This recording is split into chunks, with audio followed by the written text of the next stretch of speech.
sebuah orang yang menyimpulkan bahwa dia itu cukup hebat sehingga tidak mau berdoa, maka nanti diberikan oleh Allah satu tantangan untuk selamat dari neraka jahanam saat kembali ke akhirat kelak. Kalau memang kamu hebat, gak butuh doa, ya kamu silahkan lepaskan diri dari ancaman neraka jahanam itu. Assalamualaikum warahmatullahi wabarakatuh. Selamat datang di my channel. Kembali lagi bersama saya Dwi Jaya.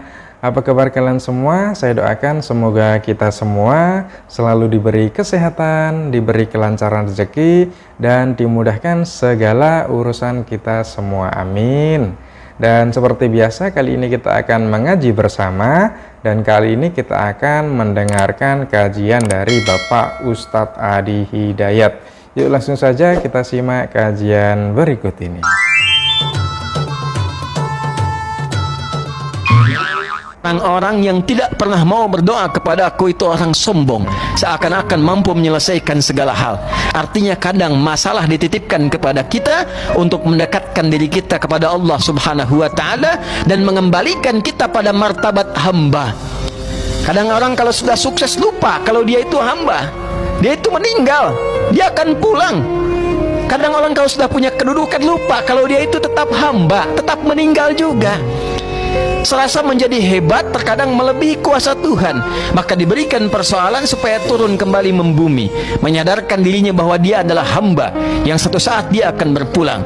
Maka perintah Allahnya, duhai semua hamba, apapun jabatan dunianya, yang pasti akan meninggal, berdoalah kepada Allah. Hanya orang yang angkuh, yang tidak ingin memohon dirinya kepada Allah, dan dengan keangkuhan itu Allah siapkan tempat bila dia tidak tobat sampai wafat, neraka jahanam dalam keadaan terhina. Ya, betul sekali kata Bapak Ustadz Adi Hidayat tadi. Ya, kita ingat bahwa usaha tanpa doa itu adalah suatu kesombongan, dan doa tanpa usaha itu adalah suatu kebohongan. Ya, maka dari itu kita itu jangan pernah merasa bahwa kesuksesan yang kita dapat, pencapaian-pencapaian yang kita dapat itu karena usaha kita sendiri. Jangan merasa seperti itu.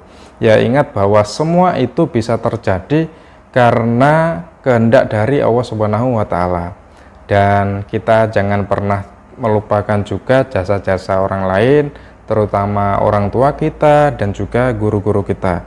Ya, bisa jadi karena keberkahan dari orang tua kita yang selalu mendoakan kita dan tirakat untuk diri kita supaya kita itu mudah menjalani semua cobaan-cobaan yang kita alami sehingga kita bisa sukses ke depannya, seperti itu.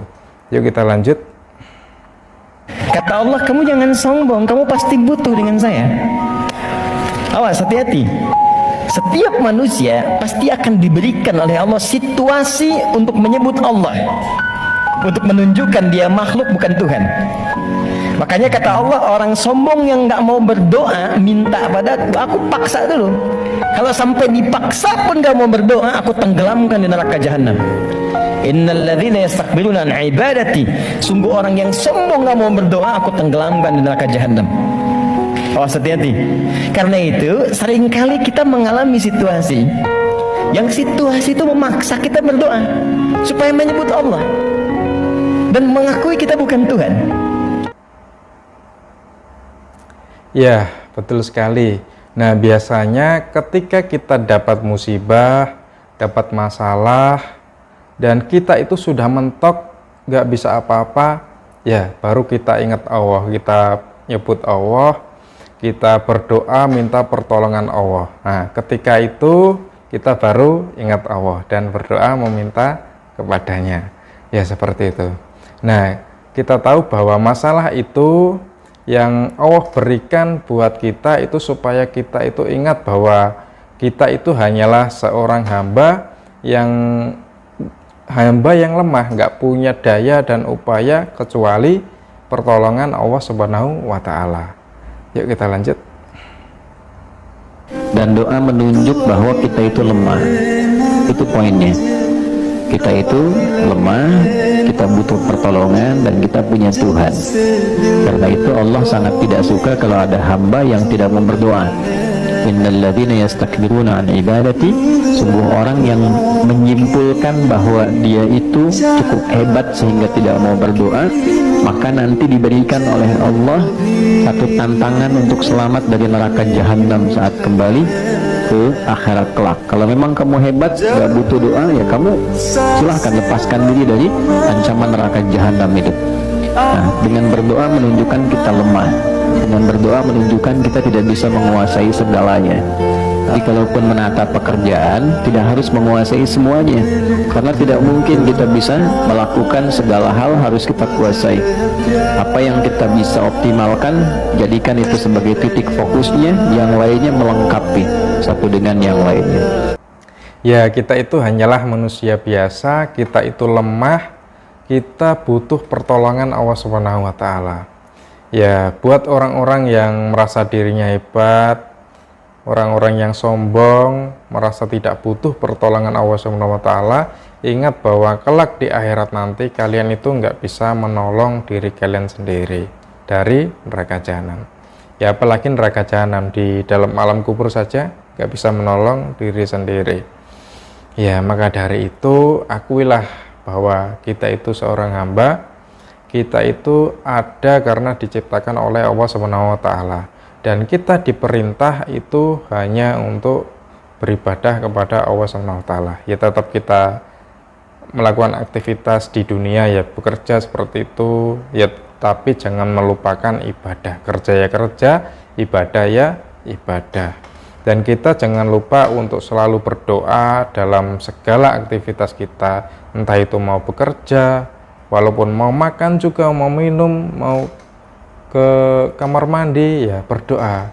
Karena itu adalah sunnah dari Rasulullah Muhammad SAW. Kita dianjurkan berdoa, dan Allah itu memerintahkan kita juga untuk berdoa, meminta pertolongan hanya kepadanya.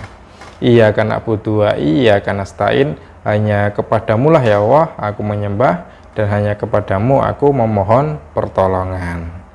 Ya, jadi jangan lupa untuk berdoa supaya dimudahkan segala urusan kita semua, dan berdoa juga untuk keselamatan kita di akhirat kelak. Dan terima kasih telah mendengarkan kajian dari Bapak Ustadz Adi Hidayat. Semoga dari kajian tersebut bisa bermanfaat untuk kita semua, bisa menambah ilmu, wawasan, dan juga menambah keimanan kita semua. Amin. Dan terima kasih telah menemani saya untuk mengaji bersama. Apabila ada salah kata dari saya, mungkin kata-kata saya yang nggak berkenan di hati teman-teman semuanya, atau mungkin kata-kata saya yang sulit dipahami, saya mohon maaf yang sebesar-besarnya.